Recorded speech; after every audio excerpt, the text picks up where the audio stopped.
I do have some lovely pictures of me holding my baby in her little Superman costume while I'm in my Superman costume. The movie was so incredible. I cannot wait to see it again. And David, you basically manifested this role, right? Because you've been wanting to play Superman, right? Well, I mean, what actor wouldn't love to get to play such an iconic character? I don't think I manifested it. If anything, I was definitively unmanifesting it because I just thought it was such an impossible idea that it would ever get to happen. So I was telling myself, don't think too seriously about it, because you don't want to get your hopes up. Yeah, so it's all the more surreal that it's actually happening. We're pretty sure it's actually happening, right? Honestly, at this point, I couldn't possibly say. It's happening. And Rachel, you were incredible as Lois Lane. What did it mean to you to play her, and how would you describe your version of her? It feels equally surreal to be stepping into the shoes of this iconic character that, I grew up loving the Christopher Reeve, Margot Kidder Superman movies. My dad showed them to me when I was 12. I have such distinct memories of sitting in our basement on the cozy couch with snacks and my small siblings. little television, yeah, square. Exactly. Antenna, we're not that old, David. but no, I can't wait for people to see this version of Lois, who I think shares the DNA with all the versions you know and love, and then also is being lensed by the brilliant James Gunn and balances this like romantic love interest with also being every bit the intrepid journalist who chucks herself into the center of the action. Great use of lensed as a verb. Thank you. That. And I love the fire this morning. I love the chemistry that you two have in this movie. What chemistry? It was believable. But what were your first impressions of each other, and what did you bond over? I don't think either of us remember our first impressions of each other because it was such a whirlwind. You were operating on very little sleep. So little sleep. This was at the screen test in LA, and we had both spent the morning working with other great actors on the scene, and then we were kind of thrown together as an afterthought. And I described it as we shook hands, said hello, sat down, bickered for 10 pages. James said, "All right, that's enough," and then we went our separate ways. Yeah. I think the first impression was when we had that lovely breakfast in New York after we got the roles. We really did.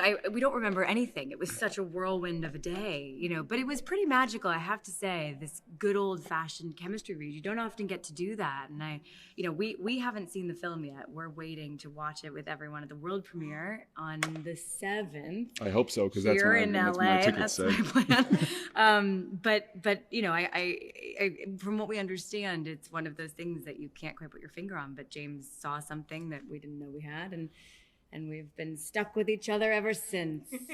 I love you guys so much, and there were so many great moments in this movie. One of my favorites was the scene of both of you flying. How was it shooting that? And I need to see the BTS of the air ballet. Yeah. It's coming.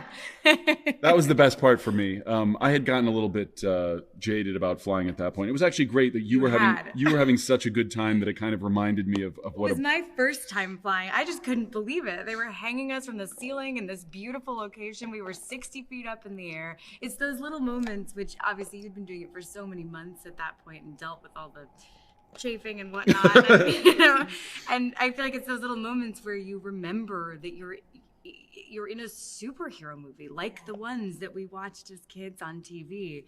And so I feel like probably about every 5 minutes I was like, dude. But it's always, people say like, you should go to a theme park with a kid because it sort of it you see it through their eyes. And Am so I the kid in this so flying with Rachel on her first day of flying, even after all those months of pinching and pulling, I was reminded of just how magical an experience it is. Oh, that's wonderful. And we got to talk about Superman training. Like, what were the workouts that you were doing? What were you eating and not eating? Break it down for me. The workouts were pretty straightforward, about 2.5 hours a day, 5 or 6 days a week. I was doing a push-pull leg split. So 3 different workouts rotated through the week.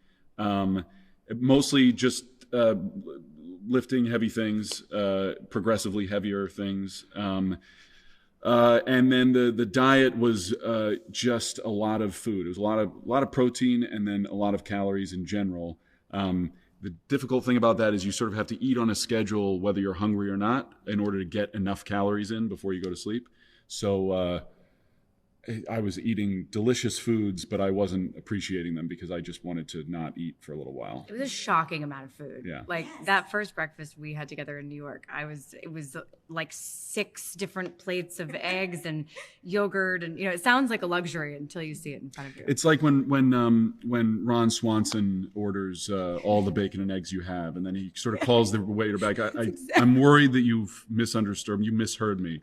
I worry that you heard some bacon and eggs. I ordered all the bacon and eggs you have. I sort of felt like that every time I said to a waiter, or a server, can I have 8 eggs, 8 scrambled eggs and potatoes, and I'm not done yet. I need to order 2 other things as well. Right. Yeah. Well, that's crazy. And weren't you listening to jazz music as you were working out? Right? Yeah. So my trainer Paolo, God bless him, said this in an interview at some point. The problem was I was training with him on FaceTime. So I actually couldn't listen to music while he was on FaceTime. Yeah. I told him that that's what I would be listening to if he weren't in my ear. But no, for the first 4 or 5 months training with him, I was listening to him breathing as I worked out because he was in my headphones and he would count my reps for me or encourage me a little bit. But for anyone who has ever worked out without music in their ears, it's its own kind of challenge. Yeah. Yes, and Rachel, what was your reaction when you saw him in the Superman suit for the first time? I thought you were going to ask me about my workout routine. You look great. Thank you.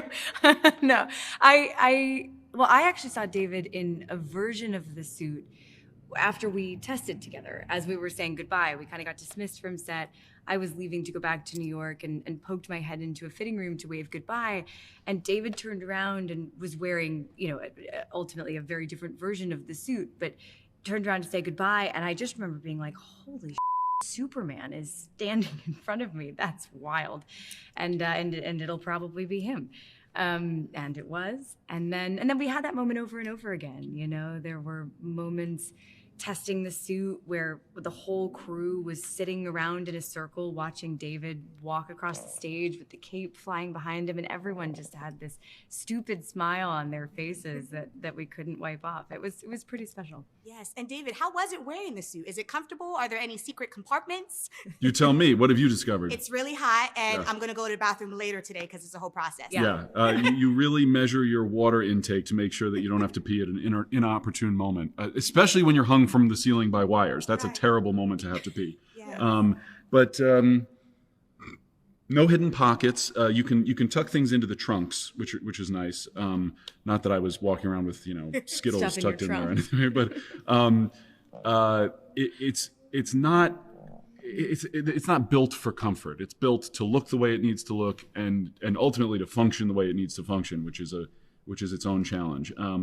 Comfort is important to Judiana and the costume team. They don't want me to suffer for no reason, but there was some there's some suffering that has to go along with it, which is to be expected. If wearing a superhero suit was also like wearing pajamas, it would just be too damn easy. Everybody would do it. Yeah. Exactly. And the crazy thing is you were juggling not only Superman, but you had a baby on the way. So were you changing diapers in your suit? Like, how were you juggling all that? I tried not to change diapers in my suit for what I hope are obvious reasons and risks involved. I got to change diapers when I got home at the end of the night, which I was very excited to do.